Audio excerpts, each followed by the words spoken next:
दर्शकवृन्द नमस्कार। कार्यक्रम कोभिड हटलाइनको यो नयाँ श्रृङ्खलामा यहाँहरू सम्पूर्णलाई हार्दिक स्वागत छ। म किशोर निरोला। दर्शकवृन्द, हामी यस कार्यक्रममा तपाईका विभिन्न समस्या, गुनासा, जिज्ञासाहरूलाई राख्दै मध्यस्थकर्ताको भूमिका निर्वाह गर्दै आएका छौँ र हामीलाई यो सहयात्रामा साथ दिइरहेको छ नेपाल दूरसञ्चार प्राधिकरणले। दर्शकवृन्द, तनहुँको ब्यास नगरपालिका 5 मा पर्ने मानहुको डाँडामा मानिसहरूको भिड बढेपछि त्यहाँबाट हामीलाई धेरै गुनासोहरू प्राप्त भएको छ। विशेष गरी कोभिड-19 सङ्क्रमण हुन सक्ने भनेर धेरै गुनासोहरू प्राप्त भएको छ। यो विषयमा आज हामी कुराकानी गर्दैछौँ। म्याग्दीमा कोरोना सङ्क्रमित बढेपछि मङ्गला गाउँपालिका लकडाउन गरिएको छ। सङ्क्रमण फैलेपछि बेनी नगरपालिकामा समुदाय स्तरको टेस्टिङ सुरु गरिएको छ। कोरोनाको जोखिमका कारण लामो समयदेखि बन्द रहेको रूपन्देहीका निजी विद्यालयहरू तिहार लगत्तै भौतिक रूपमा नै सञ्चालन गर्ने रूपन्देही प्याप्सनले निर्णय गरेको छ। कार्यक्रममा प्रवेश गर्नुभन्दा अगाडि तपाईँले सम्पर्क गर्ने र गुनासो गर्ने सम्पर्क माध्यमहरू तपाईँलाई यति बेला प्रस्तुत गर्दैछौँ। कार्यक्रम कोभिड हटलाइनमा कोरोना भाइरस कोभिड-19 का कारण सिर्जना भएका विभिन्न समस्या वा गुनासो राख्नका लागि सम्पर्क माध्यमहरू: फोन, एसएमएस र भाइबरका लागि 98 427 49 075, Facebook NTV response, email ntvcovid19response@gmail.com। दर्शकवृन्द, कोभिड-19 को कारणले गर्दाखेरि विभिन्न खालका समस्याहरू यहाँहरूले पनि भोगेको हुन सक्नुहुन्छ। ती समस्या समाधानका निमित्त हामीले विभिन्न खालका प्रयासहरू र मध्यस्थकर्ताको भूमिका निर्वाह गर्दै आएका छौँ। र आज पनि हामीलाई केही गुनासाहरू प्राप्त भएका छन् र केही कोरोनासँग सम्बन्धित विषयमा र केही कोरोना जितेका व्यक्तिहरूसँग पनि हामी आज कुराकानी गर्दैछौँ। विशेष गरी परिवारसँग सम्बन्धित रहेर परिवारमा रहिरहँदाखेरि विभिन्न खालका समस्याहरू त्यहाँ देखिएका छन्। परिवारका हेरचाहमा चाहिँ कोभिड-19 सङ्क्रमितले लागिराख्नुपर्ने अवस्था पनि सिर्जना भएको छ। विशेष गरी महिलाको हकमा यस्ता खालका समस्याहरू देखेका छन्। यो विषयमा पनि आज हामी कुराकानी गर्दैछौँ र पहिलो विषयतर्फ प्रवेश गराउँदै म यति बेला दर्शकवृन्दहरूलाई म तनहुँको ब्यास नगरपालिकातर्फ जोड्न चाहन्छु र त्यहाँका नगरपालिकाका मेयर वैकुण्ठ न्यौपाने यति बेला हाम्रो प्रत्यक्ष भाइबर सम्पर्कमा आइसक्नु भएको छ। मेयर साहब, स्वागत छ यहाँलाई कार्यक्रममा। हजुर हजुर, धन्यवाद। पछिल्लो कोभिड-19 को अवस्था के छ यहाँको नगरपालिकामा? होइन, हामीका एकदमै स्थिति यातायात खुला भएको छ। सम्पूर्ण चाहिँ उद्योग व्यवसायहरू खुला रहेको स्थितिमा अलिकति सङ्क्रमणको दर, यो जाडो पनि बढिरहेको छ, सङ्क्रमणको दर बढेको छ। हामी कहाँ समस्या के आएको छ भने जो मानिसहरू होम आइसोलेसनमा बस्नु भएको छ, त्यो होम आइसोलेसनमा बसेको कारणले गर्दाखेरि उहाँहरूको घर परिवारमा अलिकति सतर्कता चाहिँ नभएका कारणले परिवारका सदस्यहरू बढी सङ्क्रमित भएको हामीले देखिरहेका थियौँ। एउटा समस्या त्यो। अर्को, यो दसैँको समयमा जुन बिदा भयो, यसमा हामीले पिसिआर लिन सकेनौँ। चिसो पनि अलिकति बढेको स्थिति छ। पिसिआर लिन नसकेका कारणले थप उपचारमा केही व्यक्तिहरू जान सक्नु भएन, जसको कारणले अलिकति उहाँहरू बित्नु भएको, मृत्यु भएको अवस्था पनि हामीले देखेका छौँ। हामीले क्वारेन्टाइन निर्माण गरेर अहिले पनि 60 जना जतिको क्वारेन्टाइन संस्थागत निर्माण गरेका छौँ। त्यो क्वारेन्टाइनमा मानिसहरू चाहिँ बस्न बडा गाह्रो मान्ने, घरमै बस्न चाहने स्थिति बनिरहेका छ। जम्मा 3 जना 4 जना मात्रै त्यसमा चाहिँ हुनुहुन्छ अहिले हामी कहाँ। सेक्युरिटीदेखि लिएर व्यवस्थापन छँदैछ। अब गयो जस्तो मेयर साहब, हामीलाई एउटा गुनासो त्यसो भएको हुनाले चाहिँ हामी कहाँ यो हजुर हजुर हजुर हजुर यो हजुर अवस्था सिर्जना भइरहेका छ। स्वास्थ्यशाली हामीले चाहिँ अत्यन्त मेहनतका साथ, बडो चाहिँ संवेदनशीलताका साथ हामी आफ्नो ड्युटीलाई गरिरहेका छौँ। अहिलेको स्थिति यही नै हो। करिब 300 हामी सङ्क्रमित भइसकेका छन्। 300 सङ्क्रमित मध्ये 50 जना जति अहिले पनि हामी कहाँ चाहिँ सक्रिय सङ्क्रमित हुनुहुन्छ। प्रमुखज्यू, जस्तो अब यहाँहरूले दिनरात खटेर 24 घण्टा खटेर काम त गरिराख्नु भएको छ, तर यद्यपि त्यसका बावजुद पनि केही गुनासाहरू आउने क्रम जारी नै छन्। अब कोभिड-19 यति बेला विश्वले नै हार खाइरहेको अवस्थामा यसको भ्याक्सिन नबनिरहेको सन्दर्भमा विभिन्न खालका समस्याहरू सिर्जना भएका छन्। तर हामीलाई तपाईँको नगरपालिकाबाट एउटा गुनासो प्राप्त भएको छ, जुन यो मानहुकोट डाँडा जुन छ त्यसमा चाहिँ मानिसहरूको अत्याधिक भिड लागेको। दर्शकवृन्द, हामी कुराकानी गर्दैछौँ ब्यास नगरपालिकाका मेयर वैकुण्ठ न्यौपानेसँग। विशेष गरी त्यहाँबाट एउटा गुनासो प्राप्त भएको थियो र यो विषयमा कुराकानी गर्ने प्रयत्न गरिरहेका छौँ। हामीसँग भाइबर डिस्कनेक्ट भएको छ, हामी प्रयत्नशील रहेका छौँ। विशेष गरी कोभिड-19 को सङ्क्रमणको दृष्टिकोणबाट मेयर साहब सुन्नुभएको छ यहाँले अहिले हामीलाई? यहाँले मेरो आवाज सुन्नु भएको छ? अलिकति तपाईँको आवाज क्लियर भइरहेको छ। हजुर, अहिले सुन्नु भएको छ? अहिले चाहिँ सुनेको छु। हजुर अहिलेको विषयवस्तु हजुर जस्तो यहाँलाई मैले जोड्दै थिएँ, जस्तो मानहुकोट जुन डाँडा छ, जुन चाहिँ कोभिड-19 को दृष्टिकोणबाट त्यहाँ व्यापक रूपमा भिड भएको, हिजोको मात्र कुरा गर्ने भने करिब 15,000 को सङ्ख्यामा मानिसहरू त्यहाँ जम्मा भएको, रातिदेखि भिड लागेको, त्यहाँ सामाजिक दूरी पनि कायम गरिएको छैन। यसले चाहिँ जुन ठाउँबाट त्यहाँ पुग्नु भएको, त्यहाँबाट कोभिड सङ्क्रमण लिएर फर्कन सक्ने स्थिति पनि त्यत्तिकै सिर्जना भयो र त्यहाँ पनि कोभिड-19 को दृष्टिकोणबाट चाहिँ कुनै पनि सचेतना अवलम्बन नगरिएको देखिएको भएर हामीलाई गुनासो प्राप्त भयो। यो स्थिति कसरी सिर्जना भयो, अब यसको नियन्त्रण कसरी गर्ने होला, हामीलाई गुनासो प्राप्त भयो?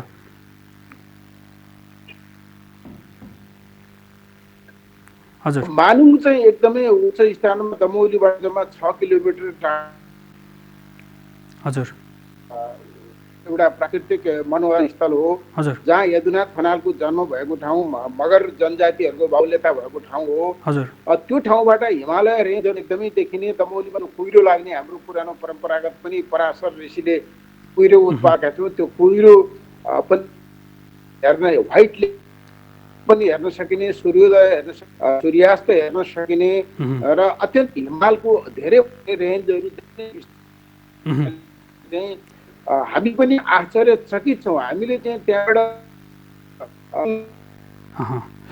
म साथीहरूलाई अनुरोध गर्न चाहन्छु टेलिफोनमा कुराकानी गरौँ। उहाँसँग भाइबरमा त्यति राम्रो सम्पर्क हुन सकेन, हामीले जवाफ त्यति राम्रो लिन सकिरहेका छैनौँ। हामी यति बेला ब्यास नगरपालिका तनहुँमा जुन गुनासो हामीलाई प्राप्त भएको थियो त्यो विषयमा कुराकानी गर्ने प्रयत्नमा थियौँ, तर भाइबरमा त्यति राम्रो सम्पर्क हुन सकिरहेको छैन।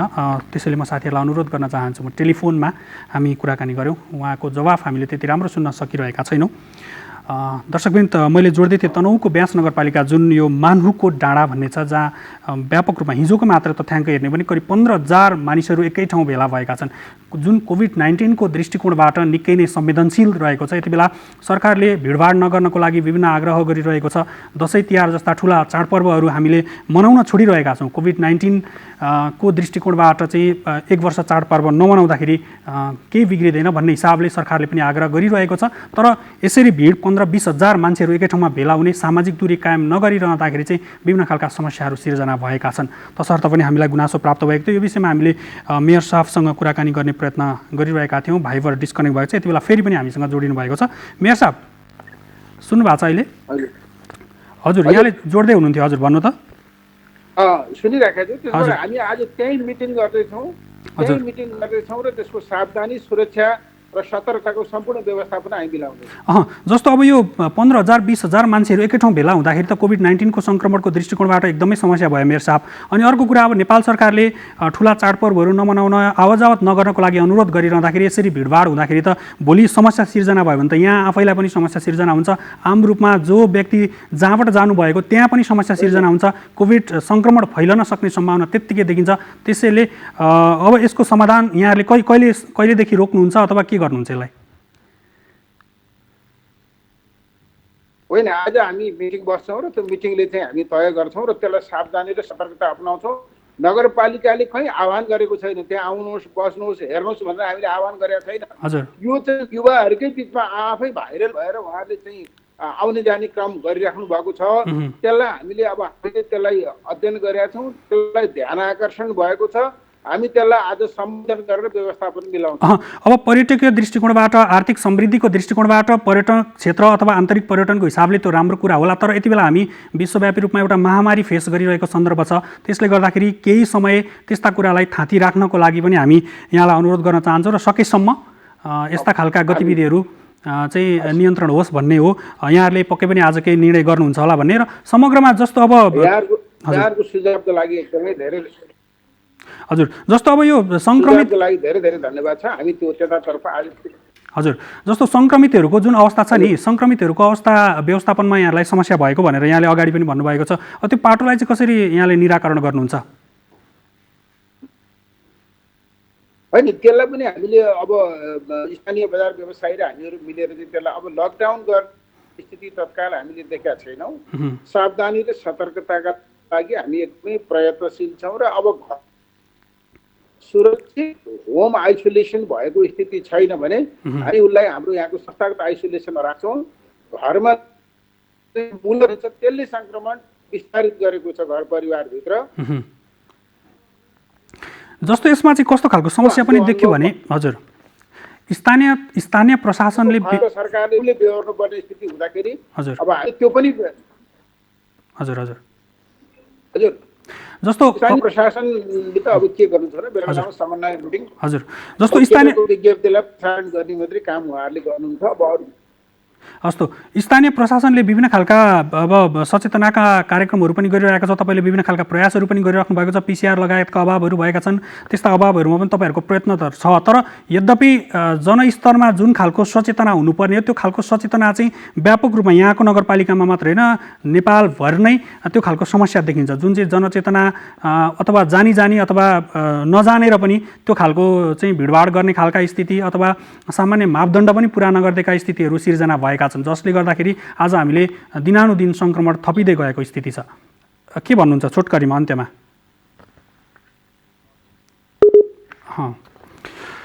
दर्शकवृन्द, हामी कुराकानी गर्दैछौँ ब्यास नगरपालिका तनहुँका मेयर वैकुण्ठ न्यौपानेसँग। विशेष गरी त्यहाँबाट एउटा गुनासो प्राप्त भएको थियो, जुन मानहुको डाँडामा हिजोको मात्र तथ्याङ्क हेर्नु भने 15,000 व्यक्ति एकै ठाउँमा भेला भएका छन्, जहाँ सामाजिक दूरी कायम गरिएको छैन, मास्कको प्रयोग गरिएको छैन, एकदम भिडभाड लागेको छ, फोटो खिच्नको लागि भिडभाड लागेको छ, जसको कारणले गर्दाखेरि भोलि कोभिड सङ्क्रमणको दृष्टिकोणबाट यो एकदमै जटिल छ भन्ने हिसाबले पनि हामीलाई गुनासो प्राप्त भएको थियो र यो विषयमा हामीले कुराकानी गर्दैथ्यौँ मेयरसँग। र उहाँले आज केही नयाँ निर्णय गरेर त्यो भिडभाडलाई रोक्ने खालको निर्णय आउने भनेर उहाँले जानकारी पनि गर्नुभएको छ। दर्शक, अर्को विषय छ, एउटा महत्त्वपूर्ण विषय जुन विशेष गरी महिलासँग सम्बन्धित पनि रहेको छ।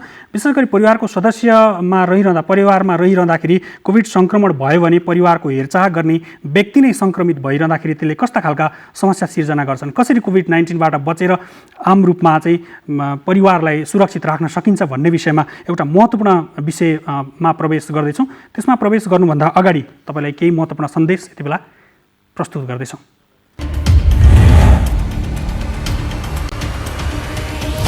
आफ्ना समस्या वा गुनासा राख्नका लागि सम्पर्क नम्बरहरू: बाढी पहिरोको पूर्व जानकारीका लागि 1155, बाढी पहिरोबाट सिर्जित आपतकालीन अवस्थामा सहयोग वा उद्धारका लागि 1149, महिलामाथि हुने जुनसुकै प्रकारका हिंसामा 1145, हराएका, बेवारिसे भेटिएका, बेचबिखनमा परेका, हिंसामा परेका वा कुनै पनि समस्यामा परेका बालबालिकाका लागि 104, एम्बुलेन्सका लागि 102, ट्राफिक सम्बन्धी जानकारी वा सहयोगका लागि 103, आगो लागि भएमा दमकलको लागि 101। यदि कुनै व्यक्तिलाई संक्रमण भएको छ र रुगाखोकी वा श्वास प्रश्वास सम्बन्धी रोग लागेको छ भने खोक्दा, हाच्यो गर्दा, बोल्दा निस्किने साना साना कणलाई रोक्ने काम मास्कले गर्दछ। त्यसैले मास्कको उचित प्रयोगले कोभिड-19 को संक्रमणबाट धेरै हदसम्म बच्न सकिन्छ।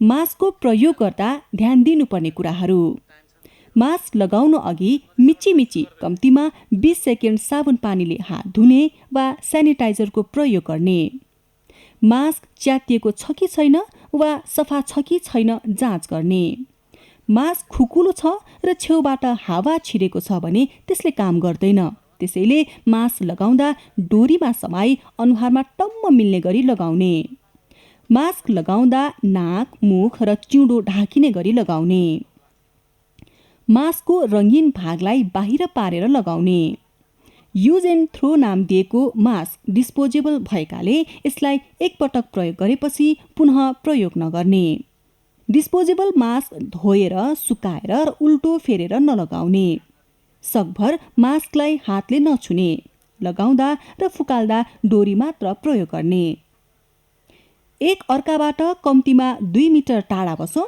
घरबाट बाहिर जाँदा अनिवार्य मास्क लगाऊ। दर्शकवृन्द, हामीले बारम्बार भन्दै आएका छौँ मास्कको विकल्प यति बेला छैन। तपाईँ कोभिड-19बाट बच्नका निमित्त मास्क अनिवार्य प्रयोग गर्न जरुरी छ।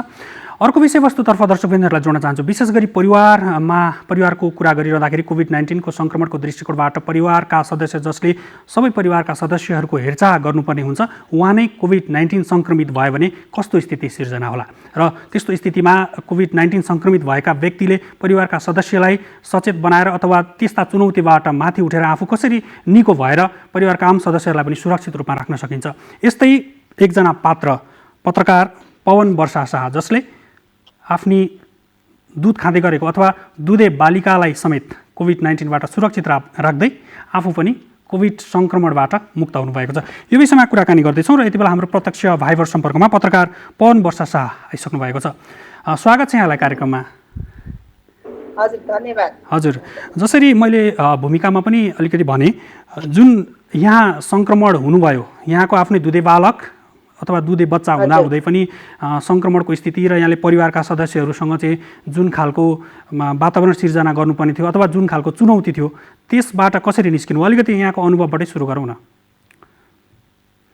सर्वप्रथम राष्ट्रको एकमात्र टेलिभिजन नेपाल टेलिभिजन र तपाईँको टिमलाई धेरै धेरै धन्यवाद, मेरो अनुभव सेयर गर्ने मौका दिनुभयो। यसबाट चाहिँ चुनौती एकदमै ठुलो छ होइन। मैले चाहिँ आफूलाई शङ्का लाग्ने बित्तिकै मास्क प्रयोग गरेँ। सबैभन्दा पहिले मास्क प्रयोग गरेँ। अनि मसँग एउटा ठुलो बच्चा पनि छ, 9 वर्षको होइन। अनि त्यति बेला जब मलाई पोजिटिभ देखियो, मेरो 3 महिने बच्चा थियो, दुधे बालक थियो, उसलाई चाहिँ व्यवस्थापन गर्न मैले चाहिँ जानी नजानी धेरै, अब हाम्रो बानी के हुन्छ भने आफूलाई परेपछि मात्रै धेरै तयारी गर्ने होइन, नत्र भने नगर्ने हामी नेपालीको पुराएको बानी। मसँग पनि त्यो लागू भयो थियो। तर मैले त्यो बिचमा पनि आफूलाई त भइहाल्यो होइन, आफूलाई भयो, तर पनि अब बच्चालाई कसरी सुरक्षित पार्ने होइन। घरमा मेरो त सासू बुवा पनि उमेरको हुनुहुन्थ्यो। सासूमा त अक्सिजन दिएको, त्यही निको भएर 22 दिनपछि हस्पिटलबाट ल्याएर होइन। अनि उहाँहरूलाई कसरी सुरक्षित गर्ने, उमेर पुगेको र बच्चाहरूलाई भन्ने विषयमा चाहिँ मैले डक्टरहरूसम्म धेरै कन्सल्ट गरेँ। आफू पनि आफूले जाने जति सेनिटाइजर बेला बेलामा बच्चालाई सकेसम्म आफूभन्दा टाढा राख्ने होइन, राखेँ। अनि बच्चाको टाइममा हातहरू सेनिटाइजर गरेँ, हुइपहरूले पुछे, आफूले बेला बेलामा हात धोएँ, कुनै बेला ग्लोभ्स लगाएँ। जति सक्दो बच्चासँग डिस्टेन्स गरेर दुध खुवाउने, नेपकिनहरू चेन्ज गर्ने बाहेक मैले चाहिँ डिस्टेन्स मेन्टेन गरेर अलिकति चाहिँ सतर्क रही। जस्तो यहाँलाई मैले बिचमा रोकेँ, जस्तो अब दुधे बालक, यहाँको सानो बच्चा जसले दुध ब्रेस्ट फिडिङ गर्नुपर्ने अथवा स्तनपान गराउनुपर्ने स्थिति थियो, तपाईँलाई कोभिड-19 सङ्क्रमण भएको थियो, बच्चालाई थिएन, सानो बच्चा आफैमा पनि जोखिम, सुत्केरी तपाईँ आफै झन् जोखिममा हुनुहुन्थ्यो होइन। त्यसको स्थितिमा चाहिँ तपाईँले कसरी मिल्न सक्यो? तपाईँलाई त्यति बेला कस्तो मनस्थिति सिर्जना भयो? कसरी बच्चालाई जोगाउन सक्नुभयो? अब मानसिक रूपमा त मैले भित्रभित्र एकदम विक्षिप्त भएको अवस्था थियो। मेरो श्रीमान पनि घर हुनुहुन्थेन त्यति बेला होइन। अनि अर्कोतिर बच्चालाई चाहिँ अरूले सेपरेट बच्चा राखिदिने मान्छे पनि थिएन, म बाहेकको विकल्प थिएन त्यति बेला होइन। त्यस कारणले अनि मैले चाहिँ विकल्प नभएको अवस्थामा के गर्ने भनेर चाहिँ बच्चाको डक्टरसँग बढी कन्सल्ट गरेँ होइन।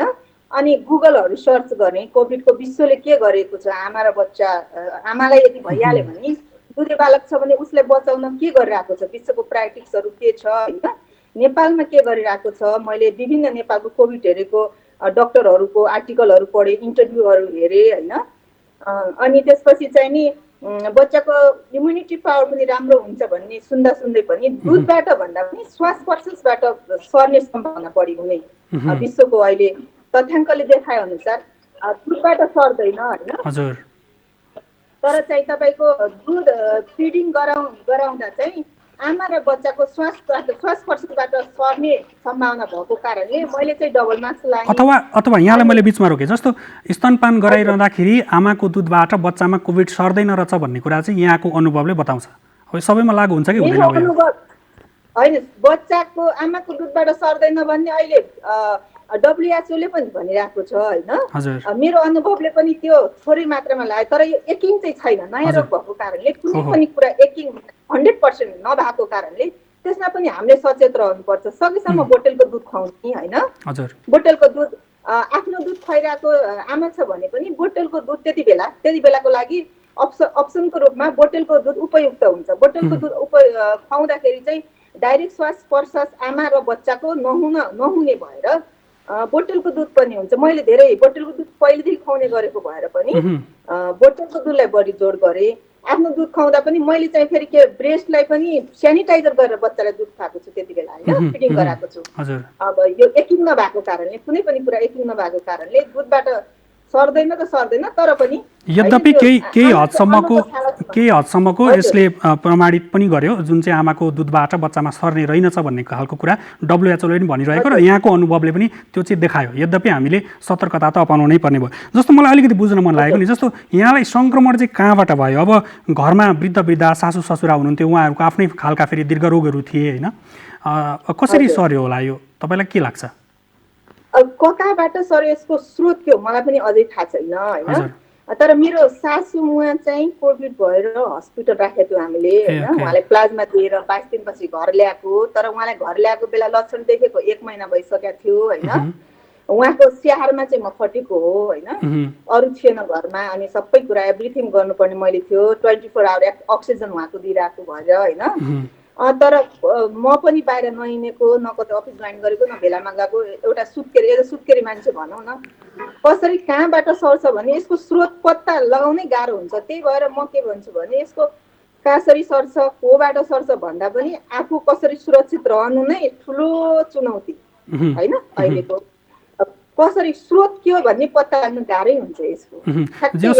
हस्पिटलमा अथवा अस्पतालमा उपचार गराइरहँदाखेरि अस्पताल तपाईँ फ्रिक्वेन्टली जाँदाखेरि त्यहाँबाट सर्यो कि भन्ने खालको एउटा अनुमान चाहिँ? अस्पतालमा गएको छैन, अस्पतालबाट पनि होइन। जस्तो अब एउटा महिला जसरी तपाईँ सङ्क्रमित भइरहँदाखेरि तपाईँको बच्चा, एउटा ठुलो बच्चा, एउटा सानो दुधे बालक, सँगसँगै घरमा चाहिँ दीर्घरोग भएका सासू ससुरा सबैलाई एकैचोटि अब अरूलाई नसर्नको लागि तपाईँ आफू सचेत पनि हुन पर्यो, तपाईँ आफू निको हुनलाई पनि सचेत हुनु पर्यो, अब सँगै सानो बच्चा पनि छ। यी समग्र पाटोहरूलाई व्यवस्थापन गर्दाखेरि चाहिँ कतिको तनाव अथवा त्यो व्यवस्थापनको पाटो चाहिँ कस्तो रहँदो रहेछ? हजुर, एकदम गम्भीर प्रश्न गर्नुभयो, संवेदनशील छ यो चाहिँ नि। जस्तो तस्तो मान्छेले सक्दैन, मुटु ठुलो नै हुनपर्छ हेर्नुहोस् है, आँट ठुलो नै हुनुपर्छ। मेरो चाहिँ नि 8 वर्ष पुरा भइसक्यो, ठुलो बच्चा थियो, उसले चाहिँ आमा बाहेक अरूसँग नसुते पनि थियो, उसलाई मैले अर्को कोठामा सार्न पर्यो होइन। अनि उसका अनगिन्ती प्रश्नहरू मलाई किन छुट्टै सारियो होइन, बाबु र हजुर किन के अरे ढोका लगाएर चुप्पी लगाएर घरमा बसेको छ होइन, म छुट्टै रुममा किन छु होइन, अनेक कुरा अनेक ठुलोको भयो होइन। सानोलाई कसरी बचाउने भन्ने अर्को तनाव हुन्छ है। अनि यसमा चाहिँ के हुन्छ भने विशेष गरी म आमाहरूलाई के आग्रह गर्छु भने यो महामारी हो, कति बेला कहाँ आउँछ, झुक्किन पनि सक्छ, झुक्क्याएर पनि आउन सक्छ होइन। त्यो कारणले चाहिँ नि सबैभन्दा ठुलो यो निको हुनु र यसको औषधि भनेको तपाईँमा आत्मबल हो। भित्रैबाट तपाईँमा कतिको आत्मबल छ, म कतिको यी विभिन्न चुनौतीहरूलाई म कतिको सामना गर्न सक्छु भने तपाईँमा भित्र त्यो छ होइन। इम्युनिटी पावर नै तपाईँको चाहिँ आत्मबल यो रोगमा होइन। मेरो स्थितिमा अरू कोही भइदिएको भए गाह्रो हुन्थ्यो जस्तो लाग्छ मलाई। इभन मलाई पनि मैले चाहिँ संसारमा जति सुकै मलाई समस्या आए पनि म सामना गर्न सक्छु, म खट्न सक्छु, म लड्न सक्छु सोध्थेँ कि त्योभन्दा पहिला होइन। जब मलाई पर्यो, एकातिर मेरो श्रीमान घरमा हुनुहुन्न, अर्कोतिर मेरो सासू उहाँलाई 24 आवर अक्सिजन दिएको छ, बुवा पनि उमेर पुगेको हुनुहुन्छ, अर्को बच्चा छ, म बिनाको विकल्प नभएको, म चाहिँ एउटा कोठामा थुनेको छु, त्योसँग एउटा दुधे बालक छ होइन। त्यति हुँदा मैले चाहिँ अनेक मेरो लागि मैले गर्नुपर्छ, मेरो परिवारको लागि मैले गर्नुपर्छ, म बाहेक यति बेला कोही छैन, महामारी हो, बोलाए पनि आउने अवस्था छैन होइन, कसैले गरिदिने अवस्था छैन भन्ने हिसाबले सबै कुरो फोनबाट, घरमा पनि यो यहाँ छ ऊ वहाँ छ एभ्रिथिङ होइन। बच्चाले सम्झाउने उता यता सानोको बच्चाको लागि डक्टरसँग कन्टिन्यू कुरा गरिरहेको छु कसरी कन्सल्ट गर्ने भनेर। अर्कोतिर आफू छिटो कसरी निको हुने, यहाँबाट कसरी पार हुने कुरामा छुट्टै छ होइन। यस बिचमा पनि सबैभन्दा ठुलो भनेको यो गर्नु मलाई भइहाल्यो, तर मैले चाहिँ आत्तिनु हुँदैन, हडबडाउनु हुँदैन होइन, मैले रोएर बस्ने होइन, मैले अर्काले फोन गरिदिएर मलाई यस्तो भयो भनेर बस्ने होइन। त्योभन्दा मैले चाहिँ कसरी मलाई छिटो निको हुन्छ, कसरी मेरो परिवार सुरक्षित हुन्छ, कसरी मसँग भएको दुध खाइरहेको बच्चा सुरक्षित हुन्छ भन्ने कुरामा मैले चाहिँ आफूलाई केन्द्रित गरेँ। त्यसरी मेरो आत्मबल बढ्यो, त्यसरी नै मैले त्यो जस्तो अब यो कोभिड-19 सङ्क्रमण भइरहँदाखेरि अलिकति अगाडिको हामीले कुरा सम्झिने हो भने कतिपय स्वास्थ्य कर्मीलाई दुर्व्यवहार भएका कुराहरू, पत्रकारमाथि नै दुर्व्यवहार भएका कुराहरू, घर घेराउ गरेका कुराहरू पनि थिए र यहाँले कतै भन्नुभएको छ समाजको डर मलाई कोरोनाको भन्दा पनि धेरै लाग्यो भन्नुभएको छ। किन त्यो समाजको डर लाग्दो रहेछ? हजुर, एकदम महत्त्वपूर्ण कुरा उठाउनु भयो तपाईँले। समाज भनेको अझै पनि हाम्रो समाजले कोभिड भनेको एउटा सरुवा रोग हो, यो रोग आउँछ सबैलाई जान्छ भन्ने मानसिकता नै छैन के। हाम्रो मानसिकता के भइदियो भने हामी पढे लेखेको तपाईँ हामी जस्तो एउटा सक्षम वर्गहरूमा के भयो भने यो कोभिड लागिसकेपछि या भन्ने जस्तो हुन्छ नि, आफ्नो मेरो छेउमा बाटोमा पर्दा पनि हिँड्ने मान्छेहरू फर्केर नहिँड्ने अवस्था होइन। अनि त्यसपछि कसैले यसो गर्छन् साथीभाइहरू हाम्रै लेभलको भनौँ न, हाम्रो लेभलको त समाजलाई एउटा ऐना देखाउने लेभल हो नि। तिमीलाई कोरोना लाग्यो भन्छन् है, यसरी मानसिकता हेर्नुहोस् है, कोरोना लाग्यो भनेर फोन गर्छन्। यो मानसिकता यो हाम्रो समाजबाट, हामी व्यक्तिबाट, सबैबाट यो हटेन भने बिरामीलाई झन् बिरामी बनाउने अवस्था देखिन्छ के हाम्रो समाजमा। त्यसैले यसको लागि चाहिँ घर परिवार, तपाईँको साथीभाइहरू होइन, सबैले चाहिँ सचेत हुनुपर्छ। बोल्ने शब्द चयनमा तिमीलाई ओ माई गड तिमीलाई कोरोना लाग्यो भने मलाई धेरै होइन, शब्द चयन हेर्नुहोस्। अरू त्यहाँनिर भयो त्यही फ्यान्डो हुन्छ। म जस्तो मान्छे म यति स्ट्रङ सोच्थेँ मलाई अहिलेसम्म होइन, म त त्यसरी मलाई मानसिक तनाव होला जस्तो भयो भने अब पढे नलेखेको हुनसक्छ होइन, नबुझेको हुनसक्छ, कोरोना भनेको भयङ्करै हो, सखाप पार्छ भन्ने जो मानसिकता भएर बस्नु भएको छ उहाँहरूलाई कस्तो पर्न सक्छ होइन। जस्तो यहाँलाई मैले बिचमा रोकेँ, जस्तो मानसिक स्वास्थ्यको कुरा गरिरहँदाखेरि कतिपय डिप्रेसनमा गएको, आत्महत्या गरेका कुराहरू पनि हामीले अगाडि निकै पढ्यौँ, निकै आत्महत्याको रेसियो पनि बढेको छ होइन। तपाईँलाई के लाग्छ यो कोरोनाको कारणले गर्दाखेरि यो डिप्रेसन तर्फ व्यक्ति जान सक्छ अथवा यसबाट निस्किनको लागि के गर्नुपर्छ?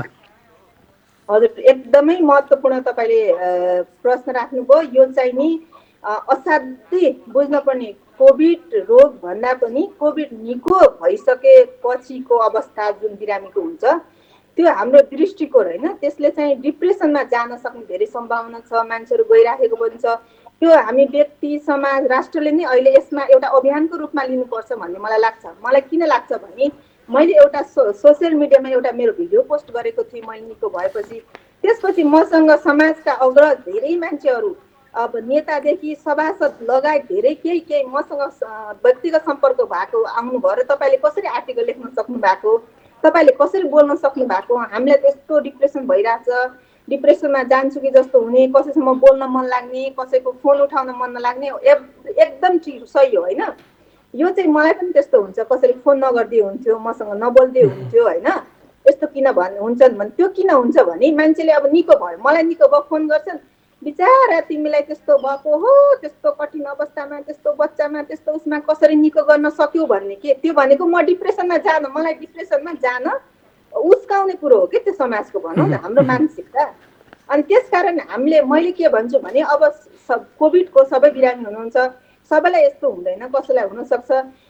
फोन धेरैको त्यस्तो कुरा गर्नेको फोन नउठाउनुहोस्, सामाजिक सञ्जालहरू कम हेर्नुहोस् होइन, तपाईँलाई मन परेको पुस्तकहरू हेर्नुहोस्, तपाईँलाई घुम्न मन लागेको ठाउँमा जानुहोस्, तपाईँलाई मनपर्ने व्यक्तिसँग मात्रै सम्पर्क गर्नुहोस् जसले ओहो माई गड तिमीलाई कोरोना लागेछ, ओ माई गड तिमी अब कसरी हिँड्छौ, तिमी अब कसरी काम गर्छौ, है तिमी कसरी बच्चालाई गर्छौ भन्ने जस्तो मानसिकता लिएर कुरा गर्छन् उहाँहरूले डिप्रेसनमा चाहिँ नि अगाडि ल्याउन सक्ने अवस्था भएको कारणले मैले के भन्छु भने त्यस्तो व्यक्तिबाट बस्न जरुरी छ। त्यसको लागि अब औषधि आएको छैन, भ्याक्सिन छैन, राज्यले पनि के गर्नुपर्छ भने विभिन्न कार्यक्रम मार्फत यसलाई चाहिँ अभियान मार्फत लिनुपर्छ। डिप्रेसन हुन सक्छ हैन, डिप्रेसन रोक्न के गर्न सक्छ त सरकारी लेभलबाट हैन। हजुर, जस्तो अन्त्यमा अब हामीसँग धेरै समय पनि छैन, जस्तो अब आम रूपमा महिलाहरू जसरी तपाईले जुन खालको समस्या तपाईको परिवारभित्र भोग्नुभयो, आम रूपमा ग्रामीण भेगमा अथवा जसलाई यो बारेमा थाहा छैन, जो अशिक्षित हुनुहुन्छ त्यस्ता खालका महिलाले तपाईकै जस्तो समस्या भोगे भने अथवा आम रूपमा नेपालमा रहेका अथवा विश्वभर रहेका महिलाहरूले यस्ता खालका समस्याहरू भोग्न सक्छन् हैन, उहाँहरूलाई छोटकरीमा तपाईको सुझाव के छ? अन्त्यमा छौँ हामी। सबभन्दा पहिला त तपाईहरु आफ्नो अब कति बेला यो कसलाई झुक्क्याएर आउन सक्छ पूर्व तयारी गर्नुस्। बालबच्चा हुनुहुन्छ भने, वृद्ध हुनुहुन्छ भने के चाहिन्छ औषधि मूलहरू सबैलाई थाहा छ हैन। बच्चा छ भने कसरी प्रिपेयर गर्ने भन्ने कुरो थाहा छ। विशेष गरी दुध खुवाइराख्नु भएको आमा हुनुहुन्छ भने मास्क चाहिँ आजदेखि अनिवार्य गर्नुहोस्, भइसकेपछि होइन कि अहिलेदेखि अनिवार्य गर्नुहोस् जबकि भ्याक्सिन आउँदैन। त्यति बेलासम्म मास्क प्रयोग गर्नुहोस्, बच्चालाई सकेसम्म आफूभन्दा टाढा सुताउने गर्नुहोस्, सँगै सुताउने बानी छ भने फिडिङ गराउँदा पनि चाहिने सेनिटाइजर हातहरू गर्नुहोस् होइन। अनि बच्चाको हातहरू पनि गरिदिनुहोस्। अनि त्यसपछि चाहिने तातो चिजहरू धेरै खाने, सबैभन्दा नआत्तिने, अर्काको कुरो नसुन्ने, यो रोग भन्ने यस्तो उस्तो भन्ने बढी जति अभाव फैलाएको छ त्यस्तो पनि नसोच्नुहोस् होइन। आत्मबल बढाउने काम गर्नुहोस्। मैले जति जे परे पनि म सामना गर्छु, जस्तो अवस्था कठिन अवस्था आए पनि मैले चाहिँ यसलाई पार गर्न सक्छु भन्ने अहिलेदेखि तपाईँहरू तयारी रहनुहुन्छ भने तपाईँले पर्दा पनि सहज हुन्छ। यहाँको यो महत्त्वपूर्ण समय र यो यहाँको अनुभव जुन हामीलाई सेयर गर्नुभयो आम दर्शकहरूलाई पनि निकै काम लाग्न सक्छ। यहाँको महत्त्वपूर्ण समय र जानकारीको लागि धन्यवाद। धेरै धेरै तपाईँहरूलाई पनि धन्यवाद, नेपाल टेलिभिजनलाई पनि यति कुरा राख्नुमा धेरै धेरै धन्यवाद। दर्शकवृन्द, उहाँ हुनुहुन्थ्यो पत्रकार पवन वर्षा शाह। विशेष गरी कोभिड-19 सङ्क्रमण भइरहँदाखेरि परिवारमा विभिन्न खालका समस्याहरू सिर्जना हुन सक्छन्। जुन परिवारका व्यक्ति जसले हेरचाह गर्नुपर्ने व्यक्ति नै सङ्क्रमित भइरहँदाखेरि कसरी सुरक्षित राख्न सक्ने, विशेष गरी स्तनपान गराउने महिलाहरूलाई कोभिड-19 सङ्क्रमण भयो भने बच्चालाई कसरी बचाउन सकिन्छ, यावत विषयमा कुराकानी गर्दैथ्यौँ। आजको कार्यक्रमको निर्धारित समय सकिन लागेको छ। कार्यक्रमबाट बिदा लिनुभन्दा अगाडि तपाईँले सम्पर्क र गुनासो गर्ने सम्पर्क माध्यमहरू तपाईँलाई यति बेला प्रस्तुत गर्दैछौँ। कार्यक्रम कोभिड हटलाइनमा कोरोना भाइरस कोभिड-19 का कारण सिर्जना भएका विभिन्न समस्या वा गुनासो राख्नका लागि सम्पर्क माध्यमहरू: फोन, एसएमएस र भाइबरका लागि 98 427 49 075, Facebook NTV response, email ntv covid19response@gmail.com। हस्त दर्शक मित्र, आजको कार्यक्रमबाट हामी सबैलाई बिदा दिनुहोस्। तपाईँ आफ्नो व्यक्तिगत सतर्कता अथवा व्यक्तिगत स्वास्थ्यमा विशेष ख्याल गर्नुहोला। साथसाथै नेपाल टेलिभिजन हेर्दै गर्नुहोला। नमस्कार।